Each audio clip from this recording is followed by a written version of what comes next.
Hi, this is Shannon from Voices of Defiance, a podcast member of the GonnaGeek network, just like the one you're listening to now. The opinions expressed are those of each individual. Check out all the other podcasts at GonnaGeekNetwork.com. And get ready because geekiness begins in 3, 2, 1. You're listening to Crimson Comet, a fan podcast about the TV show dedicated to the Scarlet Speedster himself, CW's The Flash. Welcome to episode 23 of Crimson Comet. This week we'll be discussing The Flash, Season 1, Episode 19, Who is Harrison Wells? I'm your host, Will, a.k.a. Rum Daddy. I'm John, a.k.a. Lobster. And I'm Haley, a.k.a. Awesome Engineering Girl. Welcome back, guys. It's good to be back. It's good to be here, but who is Harrison Wells? Is he like a character on the show? He's just this guy. He's this guy. Possibly two characters on the show. I think they should call him Harrison Wheels. Or just H.G. Wells. I see what you Yeah. He's got the job security of a Cylon. Yes, he does. Hey, Haley, I got a question. What? If someone wants to contact us, how can they do that? Well, if they visit our website, crimsoncometpodcast.com, they'll find all of our contact information, including our Twitter account, @CrimsonPodcast, our Facebook page, Crimson Comet Podcast, our YouTube, Crimson Comet, and if they really wanted to, which they should, they could call and leave us a voicemail at 423-FLASH-53. That's 423-352-7453. And we would prefer you to leave us a voicemail because really, who reads anymore? Reading is so much work, guys. It's so 20th century. Yeah, if you like to read, why do you listen to podcasts? Yeah, this is kind of like an audio medium. Yeah. So, sending us audio feedback would be awesome. Right? And you could also send us an email to crimsoncomet@GonnaGeek.com. Or like we said, audio feedback. Say you're an international listener. You could record an MP3 with your computer or your phone or whatever and email that to us so we could include it in the podcast. Especially because we would love to hear your fun accents. Yeah, we're suckers for accents. And if you didn't have the bandwidth to say do that, you could upload a video to YouTube of yourself talking, and we'd play that. Or you could record yourself on tape and then just mail it to us. Yeah. Hey, John, I got another question. Yes? Where can people find us? In our own homes, probably. True. But that's kind of creepy, so... Right, and we leave the creeping up to the lobster. We would prefer maybe that you... He's a bottom feeder. On the bottom of the sea, right? Under the sea. Yeah, under the sea. That's why they're not kosher. Listen, just because I think of myself first, don't call me shellfish. Oh, God. Banned in China.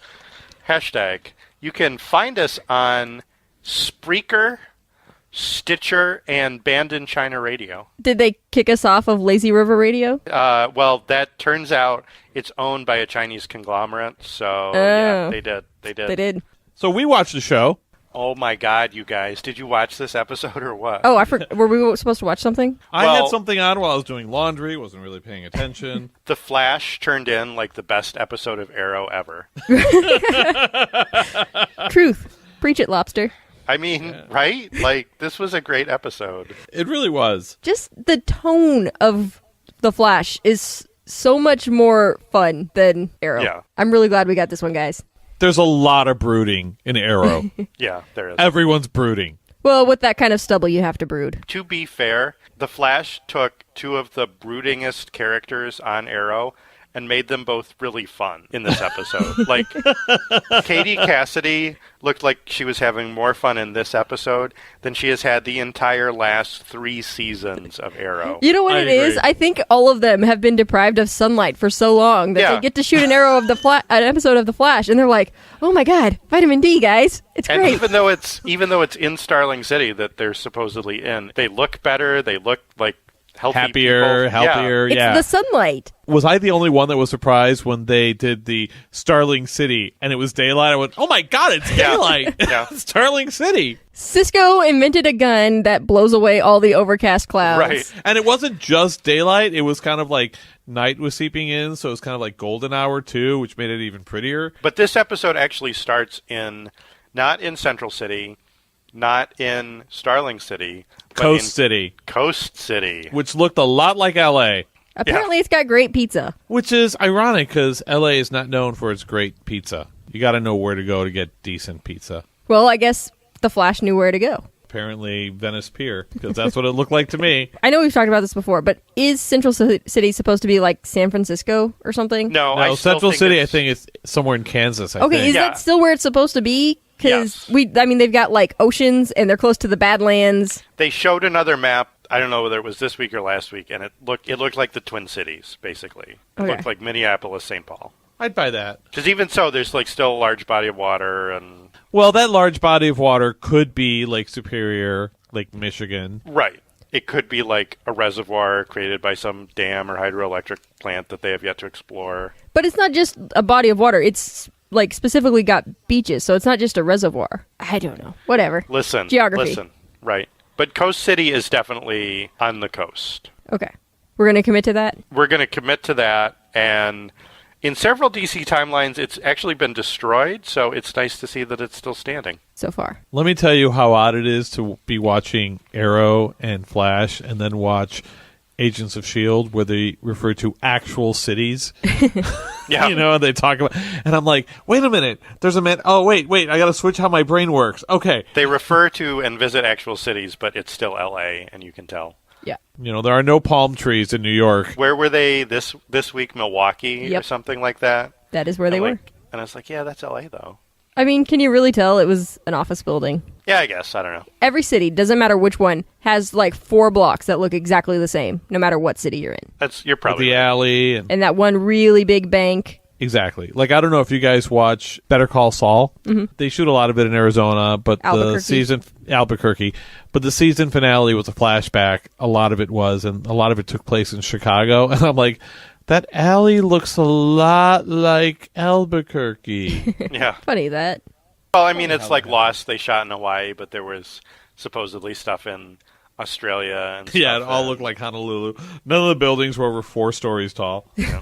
All right, so we're on location this week in Starling City, in Central City. Yeah, and we make a brief detour to Coast City to get pizza, which nobody ate the pizza. Oh, I was nobody really know. That was just for Barry to carve up. Damn it, eat the pizza. Seriously, he ran all the way to Coast City for the pizza. The least you could do is take a slice. While it's still hot. All right, so he gets back to the house, and the first thing that happens when he comes through the door with the pizza is that Iris gives everybody attitude because she's pissed off at Eddie. Now, Iris is really getting on my nerves. She's being really bitchy for no reason.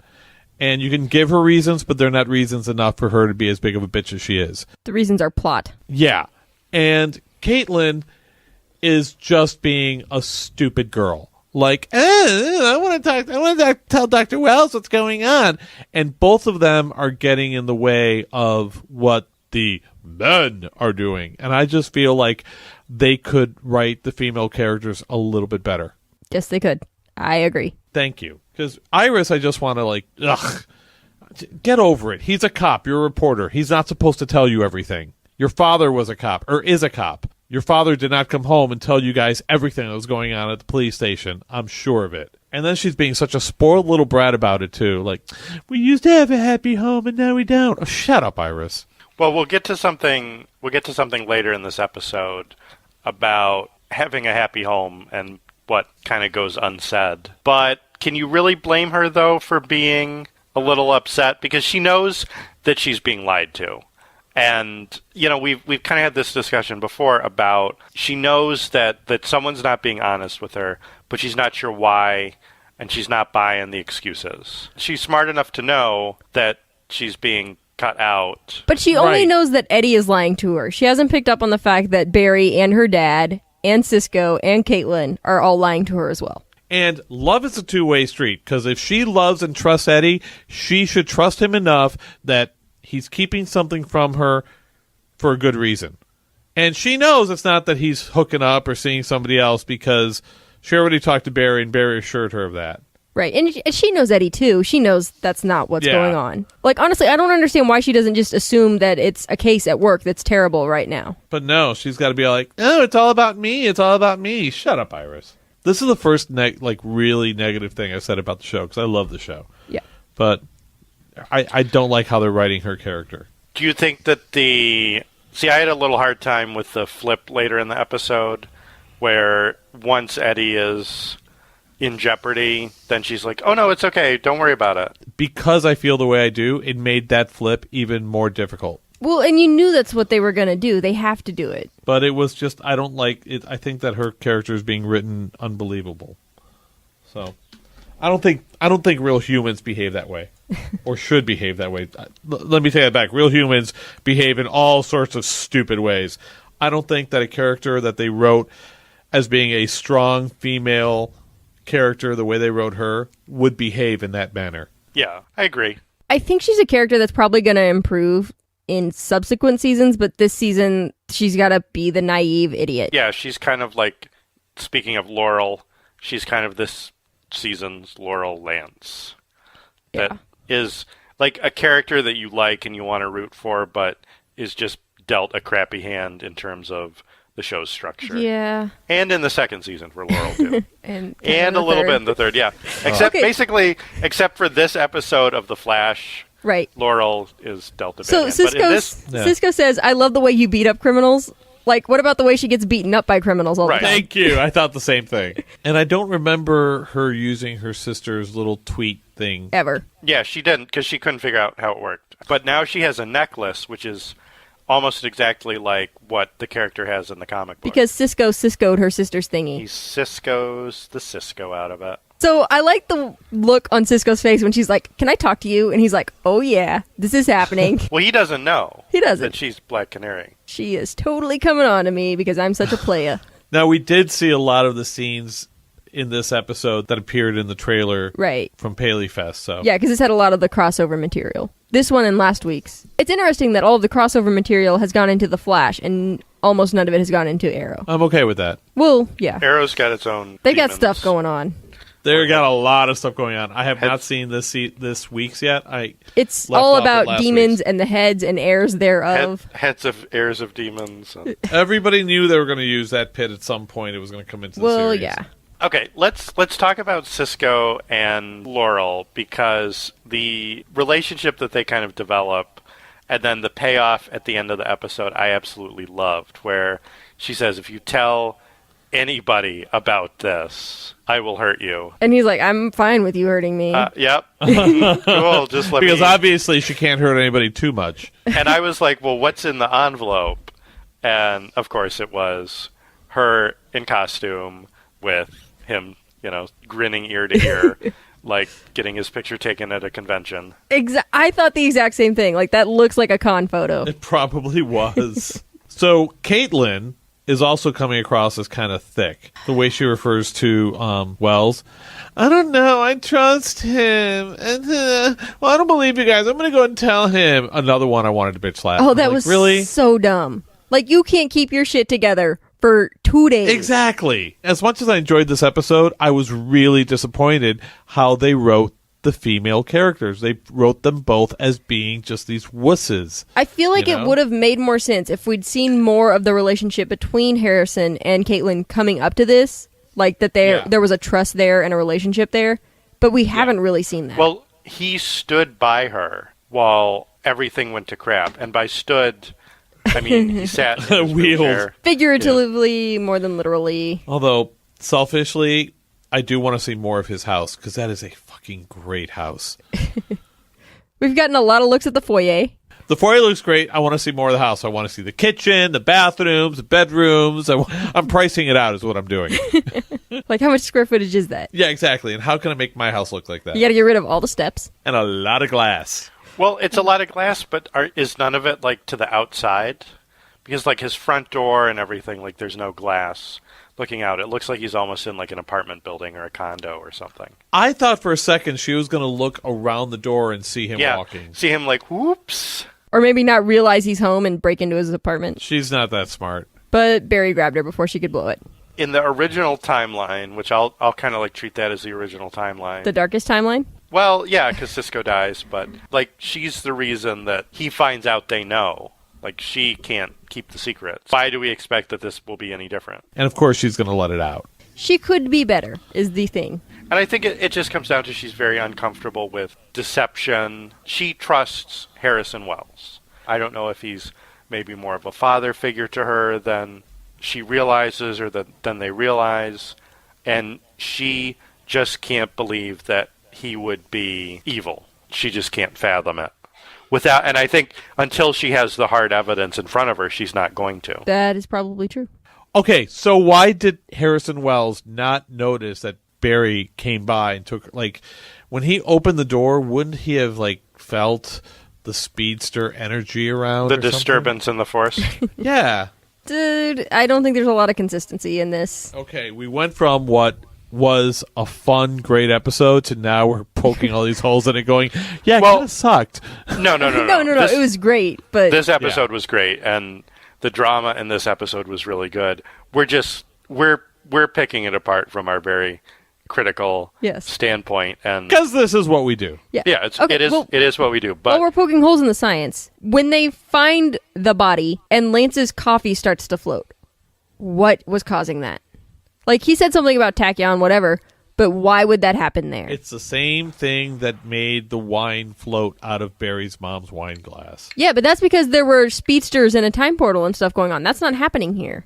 That never happened here. The effects department needed a boost. I don't know. When Eobard Thawne killed Harrison Wells, he transferred Harrison Wells' life force to his own. Now, I think there might have been some backflow or backwash, if you will, that allowed some of the speed force to permeate the area in which Harrison Wells' corpse remained.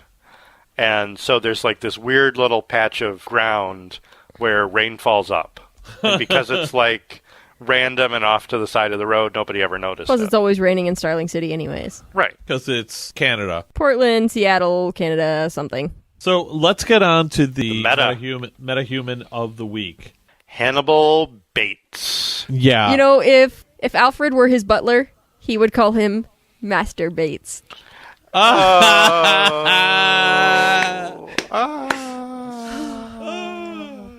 So, did you guys know that in the comics there was an everyman?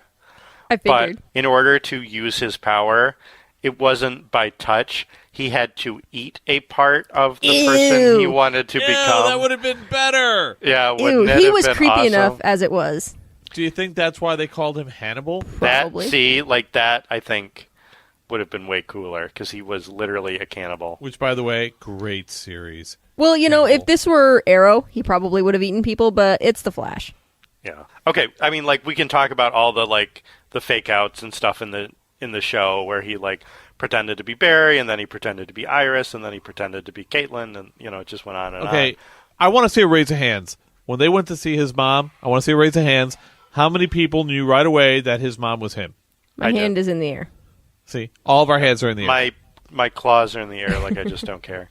And same thing, as soon as after he got done punching out Eddie, another raise of hands. How many knew at some point he was going to transform into Eddie to do something bad? Raise of hands? As soon as he walked up to those cops, I was like, that's not Eddie. Well, and that's a scene from the Paley Fest trailer that we saw. Right. I forgot that was in Paley Fest. Totally I remembered it.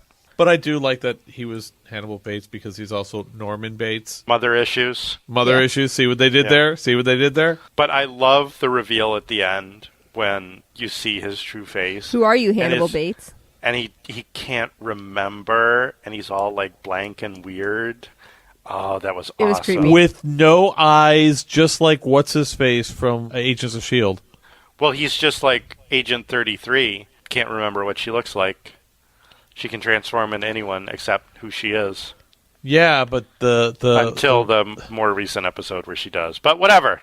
Which I haven't seen yet. But no, the what's-his-face with no eyes, it pops all over the place. Gordon Lockjaw. Gordon Lockjaw. He is totally Lockjaw. Anyway, different universe, different set of heroes. At any rate, that was cool. It was very cool. And now he's not the only pale bald guy in the pipeline. There's also Fart Man. Okay, so more with this metahuman. When he formed into the little girl while Iris and Caitlin were trying to take him to the cops, brilliant. Yes. Stroke of brilliance. Good job. I loved the, help me, I'm a little kidnapped girl or something like that. I was like, oh no, yep, that's bad. That's the one thing you can't, explain away. No, listen, there's a perfectly reasonable explanation for why we've got a handcuffed 10-year-old in the back of our car. Who could slip right out of the cuffs. Yeah. Yeah. But give it up for Caitlin to finally naming somebody correctly. Everyman. Well, no, the one Everyman. she named correctly. It's just they were super lame in the comics, too. But Everyman's not a bad name. Okay, so before we go any further, can we talk about the SnowBarry scene in this week's episode? Was that Could it have been painful? any more awkward? It was painful for me to watch because they had zero chemistry. That was not good. But then we Okay. got awkward Caitlin for like 3 minutes after that, and it was Yes, excellent. that was worth it. And when she like flinches when he touches her shoulder. Okay, so Everyman knocked Barry unconscious. Shouldn't he have like Speed Force healed himself awake? I don't think it was an injury so much as like he was unconscious. Okay. I don't know. Yeah, this was a good episode, you Okay, guys. we get to see Barry run like a normal person in this episode. Which he's not good at. Sort of. that's We don't kind really of how normal people run. He starts to run, and then they cut away. And then we cut back, and he's just, like, finishing up the run. So it's not really running. Well, we know from Paley Fest Yes. that actual running, not so much his forte. Okay, so at the end, we get to see Barry fighting Everyman. And he shifts into Barry, Caitlin, and Iris. It's kind of like the final scene of Terminator 2.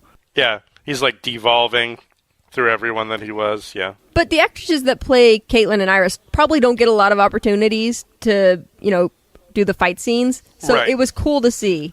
What if he had transformed into Harrison Wells and then walked and everybody was like, oh my god, you can walk? And then he was like, JK, JK. LMFAO. all the way. So at the end, they finally bust this guy. And the DA is saying, I certainly don't think the law is prepared to deal with this kind of criminal. Hopefully we can catch up fast. Ah, that's why we have the Flash, because Yeah. he can catch up. See, he runs So- fast, so so he can fast. catch up. Singh is now on the Flash's side, right? He's Team He's Flash. He's Team Flash. Okay. So But he doesn't know now- that Barry's the Flash. So now they've had video proof that metahumans exist. So they've seen the Flash and they've seen shapeshifting guy. I think everyone's just becoming more aware of how many of these people are out there and that some of them are terrible people. Right. And I would say, honestly, this guy is probably the worst guy we've had so far. He's kind of dangerous. Yeah. I mean, we've seen some other people that are like opportunistic or they're going to use their powers to bust their boyfriend out of jail or whatever. This guy is like, stealing stuff, killing people, whatever. He doesn't care. No consequences for him. No, he's just robbing banks. Like, really, all he was doing And was just walking up to a couple random cops and shooting them. because he was cornered. He could have talked his way out of that if he was. At that point, he knows the guy that was chasing him was a cop. He could have just been like, hey, he went that Yeah. way. Hurry, go get him. He went that Yeah. away, yeah. Yep. But then that's three birds with one stone. All right, I have a question here. Can he morph or change into someone who suddenly has a gun? Where did he get the gun from? Did he have it on him? Okay, I had trouble with that one too. Like, I get that he can mimic their clothes, but Yeah. their belongings. If he can't, let's go back to Terminator 2, knives and stabbing weapons. Exactly. I get the feeling That this was my guy always point. had a gun on him. I don't know. 'Cause when he was Barry, they never he had a gun, established too. that. Yeah, he was pulling a gun out, getting ready to shoot Caitlin and Iris. Yeah. And then Wells tased him. So that was just his gun, and he could, He took it with him. I guess so. All right. He kept it up his butt or something. I don't know. I'll buy it. So at the end of this episode, Wells is talking to Joe about Iris's mother. Yes, which is a question we've had since episode 1. We're like, whatever happened to Iris's mother? They never talk about her. And now somebody else brought it up, so this is good. That's what I was kind of getting to earlier. And so, do you think that the whole thing of Iris is having a rough time with Eddie not telling her something because she went through the same thing with her father, not talking about what happened to her mother? Possibly. She doesn't want to have that distance. Or maybe, there's always been a certain distance between her and her father just because there's things that he won't discuss with her because he's always trying to protect her. But I love how this episode flipped it around and made it about Captain Lance and Laurel, and then Yeah. flipped it back the other way about realizing, because Joe says to Lance, sometimes you have to keep things from somebody you love, and Lance is like, well, do you? Can you ever forgive them? And now he's like, oh no, am I ruining my relationship with Iris? Like, is this a bad thing? What am I doing? I have a question. Did you guys listen to Aisha Tyler's Girl on Guy interview with Jesse L. Martin? I have not L. yet. Martin? Not yet. Yes. It's good. It's good. They don't talk. They talk about his entire career. They go on for an hour and 45 minutes. I haven't heard the whole thing. No, she usually quits around an hour, but it was a really long one this time.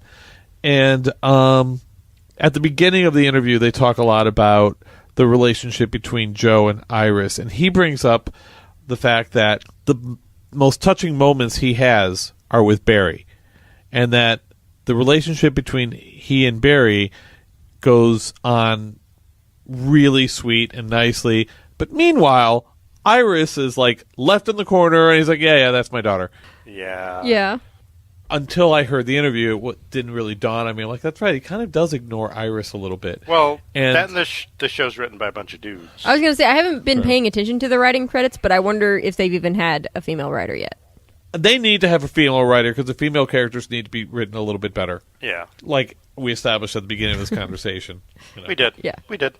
The relationship between Joe and his daughter, if they're going to write into the story the relationship he had with his wife, now deceased wife, if there was something strenuous there which caused the relationship between he and his daughter to be not as warm as you would expect, that would make sense.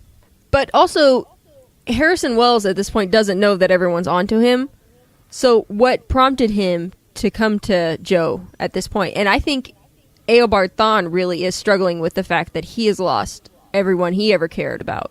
I think it was just a way to get him out of Star Labs. But they weren't in Star Labs at that time. I kept expecting him to wheel around the corner and catch them inside the Braille room. But they did find the Braille room finally. Finally! Right, which I was like, don't they have like blueprints of the building and they know that there's this weird space? Well, I said when he was fighting the Pied Piper, Cisco was, I said, I expected him to realize that there was space between the wall and where the hallway's supposed to be that he doesn't know what's there. Like, I expected him to figure this part out sooner.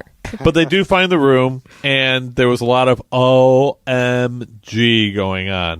All right, first off, Barry opens the room with his hand. Do you think that it responds to speedster powers? Yeah, that's what I was thinking. Yeah. Like it responds to the Speed Force. What the frack? And of course, they see, what the frack? What the frack?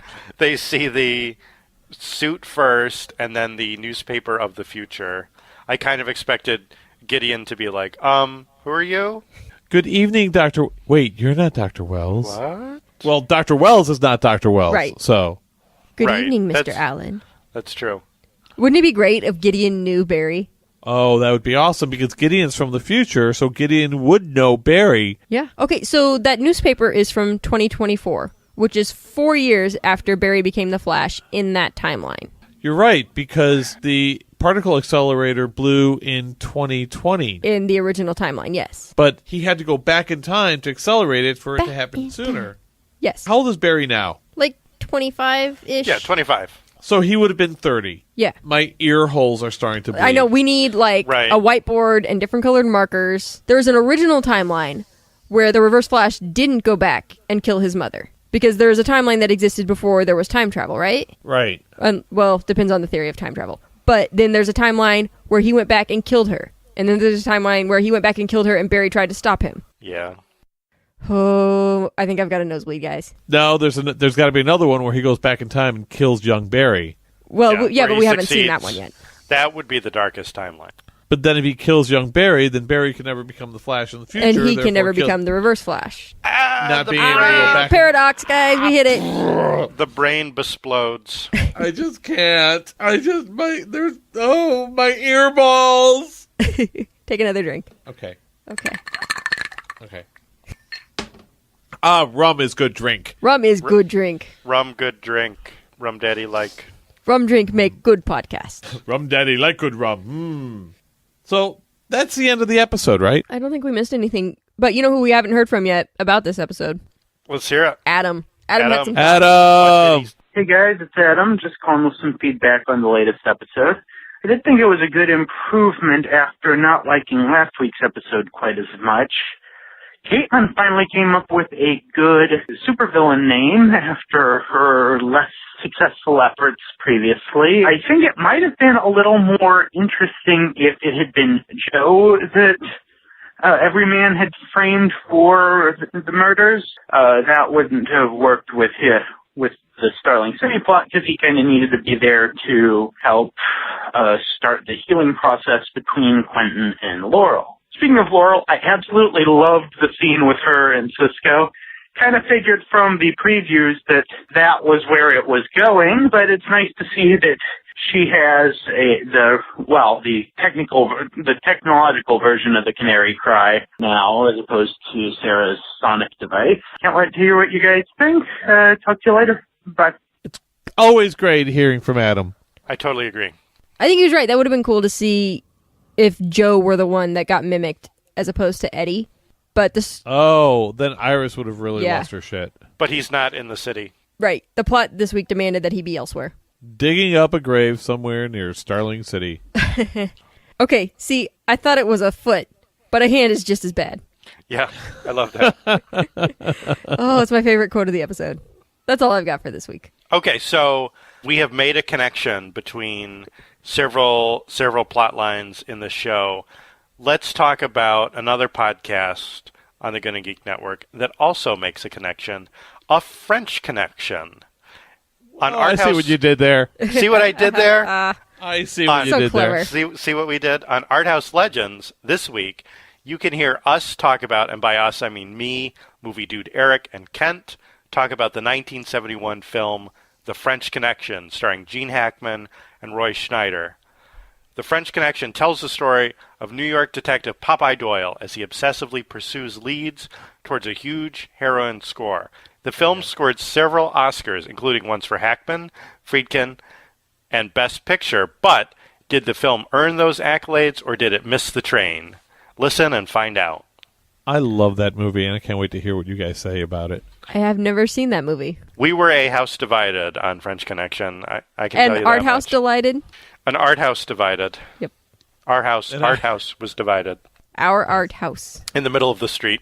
The lights are on, but nobody's talking. I understood that reference.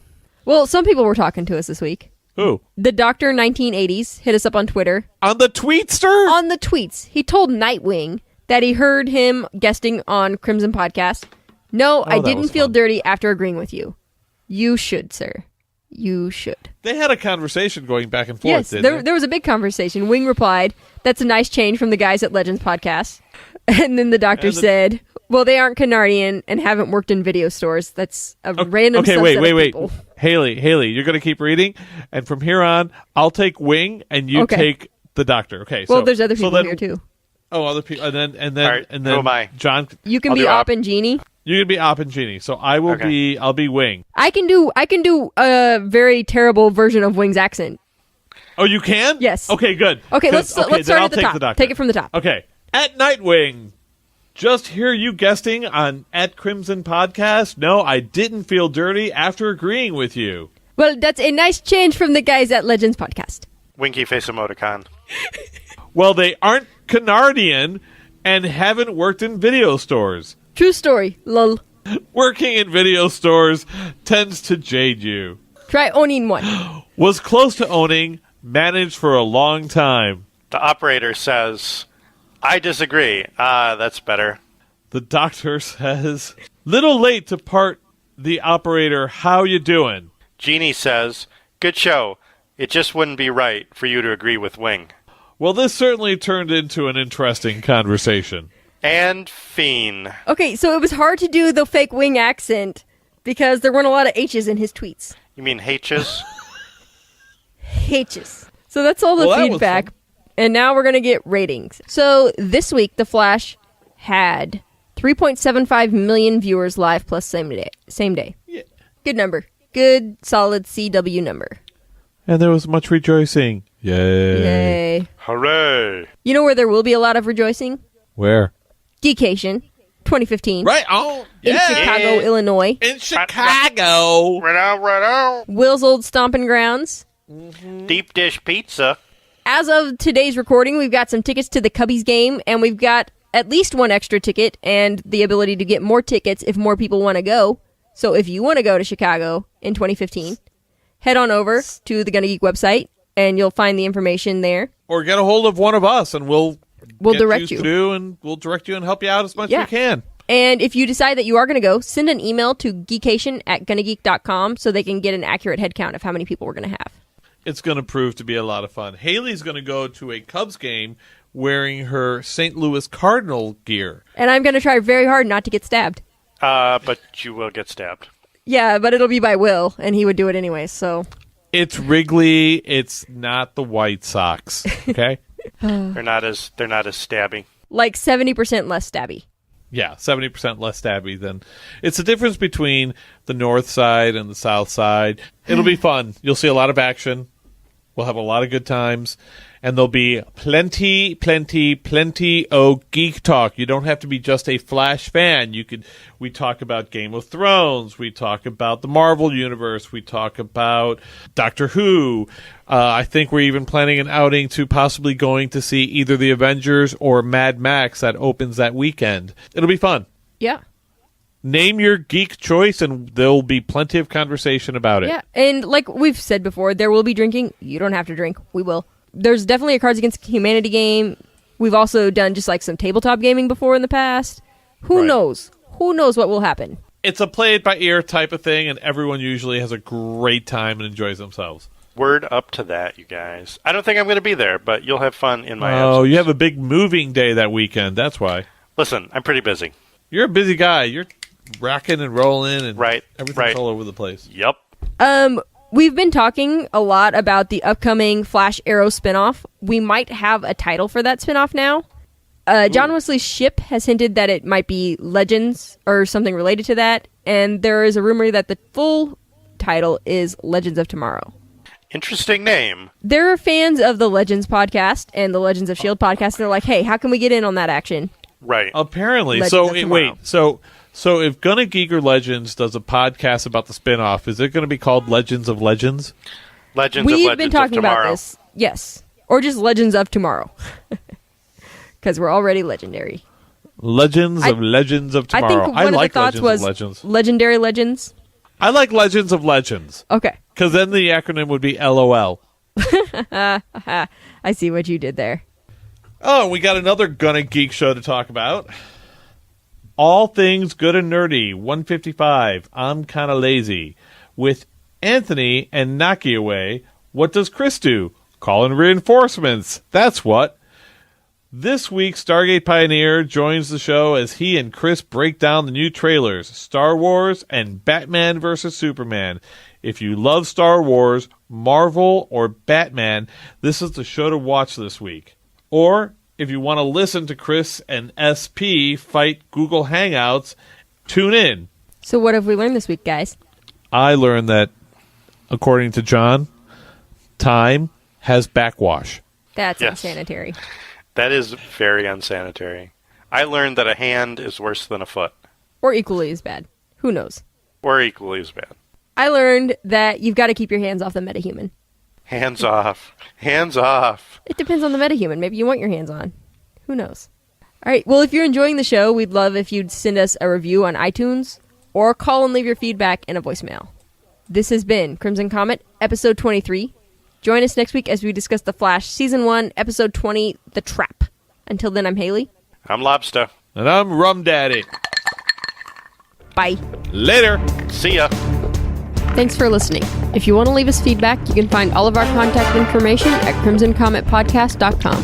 Find us on Twitter at Crimson Podcast or Facebook at facebook.com/Crimson Comet Podcast. Leave us a voicemail at 423-FLASH53.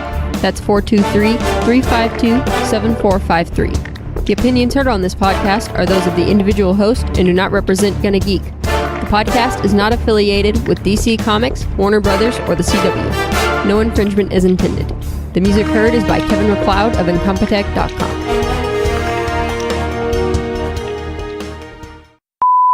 Try to catch me Rat and dirty. rat and dirty, because I'm white and nerdy. No. Did you guys see that? Use guys. Us guys. Sorry, that was the Chicago came out in me because I've been hanging out with my Chicago friends and I've been drinking. What if he had transformed into Harrison Wells and then walked, and everybody was like, "Oh my God, you can walk!" And then he was like, "JK." JK. Ladies and gentlemen, John Lobster is now a total hipster. Is now? Have you not heard any of this cast before? Right. LOL.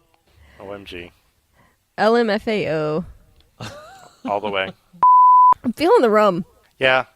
I me drank too. a lot of that cider. Sorry, I'm reading my notes. Are we boring you? Yeah, Can we reading my have notes. some more rum? We're falling asleep I've over had here. quite a bit of rum. So have I. I'm on my third glass. Don't spill any. It's precious. The rum is precious. Don't spill any. It's lovely. Why is all the rum gone? Oh, and down my lips. Oh, okay. Cheers.